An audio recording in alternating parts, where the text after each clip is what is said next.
Reasonable Doubt, Season 3 Episode 2 Recap and Review. Episode 2 of Reasonable Doubt Season 3 picks up with Lewis explaining that Toni wants to spend the night with him to talk about Jaden. Jax is skeptical, but Lewis asks her to trust him. He insists they need to consider this to finally put a stop to the suit drama. As they talk, Jax receives a call from Daniel. The video of Ozzie fighting with Wendy outside his place is coming out. The neighbors sold it to the media.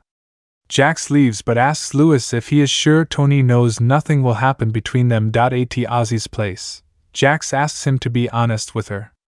Ozzie claims that he came back inside after Wendy left. She warns him that the police are already building a case against him. She tells him point blank that the video won't do him any justice. It will only make things worse. She advises him to start acting like he wants to find Wendy and put out a reward to find her. At the partners' meeting, Jax updates the partners on the case. Jax reaches out to Mike at the prosecutor's office. Mike doesn't tell her much and insists the case is still a missing person investigation. He subtly hints that the police are looking for Wendy's body. In the meantime, Daniel talks to Wendy's assistant to learn more. The lady mentions that the police told her they found Wendy's phone on the freeway. Jax confronts Ozzie and his family. It turns out Ozzie never took her suggestion. He claims he forgot what the police said about Wendy's phone. Ozzie gets defensive and fires Jax. Of course, Jax asks Bill to keep this from the news. At home, Jax tells Lewis that she trusts him, and he can decide if he will spend the night with Toni. Lewis agrees, and they decide they will keep each other updated via texts and calls throughout the night. That evening, Lewis visits Toni and helps her clean Jaden's nursery. Jax keeps calling, and Toni gets defensive. Lewis turns off his phone. Toni tries to make a move on Lewis, but he turns her down. Frustrated, Jax calls Chanel and vents over the Toni situation. Chanel reminds her to trust Lewis. A short while later, the video of Ozzie blows up on the internet. Wendy's sister and friends hold a press conference and call out Ozzie for showing no interest in finding Wendy. Back at the office, Bill tells the partner that Ozzie fired Jax. The partners advise him to take a breather and observe the situation. At Ozzie's house, his family insists he is untouchable. That mentality quickly goes out the window when the police show up with a search warrant. Reality starts dawning on Ozzie that the police and public don't care if he is a celebrated actor. Corey calls Jax and asks to talk. Turns out he is outside her place with Ozzie. After realizing he is in real trouble, Ozzie has come to his senses. He begs Jax to take him back and vents about how the public has turned against him on social media.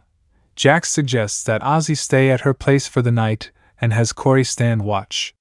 Throughout the night, Jax worries whether Lewis is cheating on her. The next morning, Eric calls Jax and warns her that the police are looking to arrest Ozzie. As soon as Ozzie wakes up, they inform him of the impending arrest. The police found Wendy's body near his cabin. The bullet found at the scene belongs to a gun registered under Ozzie. Based on the evidence, the police believe he is their man. Jax asks to leave and negotiate his arrest, but Ozzie begs her to stay. Jax sends Bill to negotiate the arrest. Bill manipulates the situation, and the police agree to arrest Ozzie from Jax's house without the media getting wind of it. Back at Jax's place, Ozzie practices his facial expressions as he prepares for his arrest. He leaves a friend, Alex, a voicemail and reports that the police found Wendy's body. Once he is arrested, Corey congratulates Jax on getting the case. He reveals he is going back to Chicago. After cleaning the nursery the whole night, Lewis finally gives Toni the closure she needed. It turns out that he also needed this time to mourn his son. He later tells Jax that he is in a better place after clearing the nursery. Thankfully, Toni signed the papers, so they no longer have to deal with her. He also mentions that Toni made a move on him, but he turned her down. Jax is relieved that the lawsuit is officially behind them, but just then, Jax's dad suddenly shows up on their doorstep. At the station, Ozzie bails himself out. We have seen this show enough to know that nothing is ever what it appears to be. So far, it looks like Ozzie is the killer, but what if he isn't? Until we know what Monica told him, we can't jump to conclusions. On the other hand, we are finally done with Toni. It was cathartic for both her and Lewis to spend the night together. Cleaning the nursery allowed them a chance to mourn. I feel like Lewis was scared to mourn his son in front of Jax. The couple might be ready to move on, but not if Jax's dad brings more trouble for them. Is he the person Jax found lying on the floor in the previous episode?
Please don't forget to like, comment, share, and subscribe for more videos. Thanks for watching.